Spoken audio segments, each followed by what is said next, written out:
one big thing that's missing. We have never even tried to produce a code. Everybody should be trying to produce code. Not Neely Fuller's code. I've already done that. But just add to how to solve problems, because that's all a code is, problem solving. Black people are loaded with problems. We need books that tell us what to do about everything, and we don't have any. This books tell us how to feel about stuff, but nothing to tell us what to do about anything. But you can get it by going to producejustice.com. And there's a basic book, and then there's a word guide telling you how to use words, what words not to use, what words not ever to use, period, what words to ask questions about. You can get it all by going to producejustice.com. Producejustice.com. Okay. Let's do this. Let's go to Qua from L.A. Okay. Good morning. There you go. Got you. Had to make sure I got you in because you were buffering. Go ahead, my brother. Hey, good morning, Mr. Bobby. Good morning, Mr.Neely Fuller. Morning. You guys do really important work and serious work that you guys do. Mr.Neely Fuller, my question for you is, I was asked a question: How can Black people really get serious about solving, creating justice on planet Earth when Black people feel like they were betrayed because they were sold into slavery by their fellow African, and also looking at this whole SARS thing where we have like black on black chaos. The whole situation over there is pretty bad because they're not aware that this is happening because of white supremacy. So they're not directing their organization or directing the energy towards white supremacy. They're trying to dismantle SARS, but SARS is just a symptom of white supremacy. If I understand that long question, have you read the textbook for victims of racism? Mm-hmm. Do you have the copies? Yeah, I'm on section 7, people activity of politics, I believe. No, area okay, 6. Well, that's what the book is for. If I understand your question, we need a code. You're looking at a code book that tells you what to do. For one thing, you look at yourself as a prisoner of war. It tells you to do that because that's what the code says. If you're Black and on the planet Earth, that's what you are, a prisoner of war. You were born in a prison system called the system of white supremacy. You were born in it. You've never been out of it. According to what? Neely Fuller? No, according to the evidence. Now, you either accept that or you reject it and say, I'm not a prisoner of war.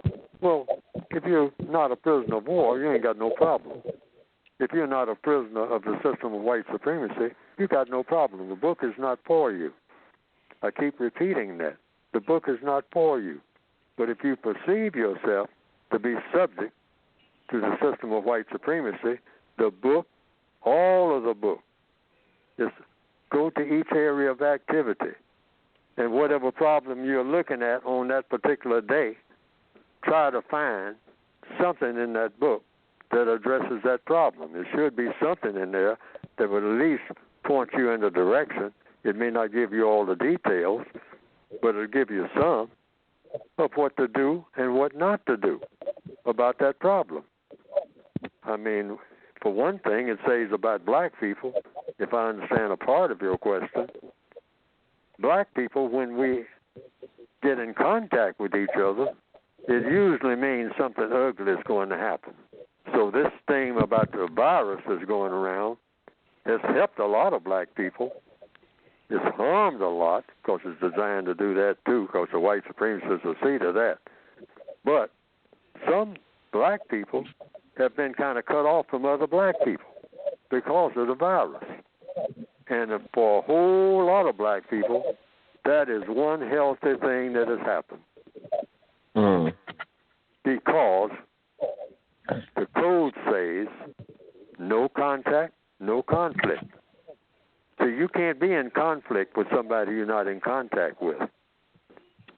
Most young black people who wind up in trouble, if you examine from the beginning to how they wound up in trouble, go back to the beginning, it has to do with some kind of contact that they made with another black person. See, because we spread poison, because we don't admit to ourselves that we are loaded with poison. And when one black person who is in the system of white supremacy makes contact with another black person, we are spreading poison whether we realize it or not, because each of us, including Neely Fuller, is loaded with poison because the white supremacist has poisoned us. Poison us how? They poison our minds, that's how. A lot of my value system comes from the white supremacists. Why? Who else is it going to come from when they're supreme? What's important to me? What's not? What I need to buy. You know, I turn on the television. Who's telling me what to buy? Who's telling me the thing that's the latest thing to have? Who's telling me what holidays to celebrate?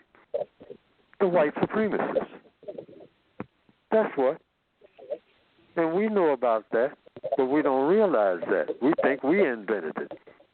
That everything that we're doing is our idea. That goes to show you how far off we are.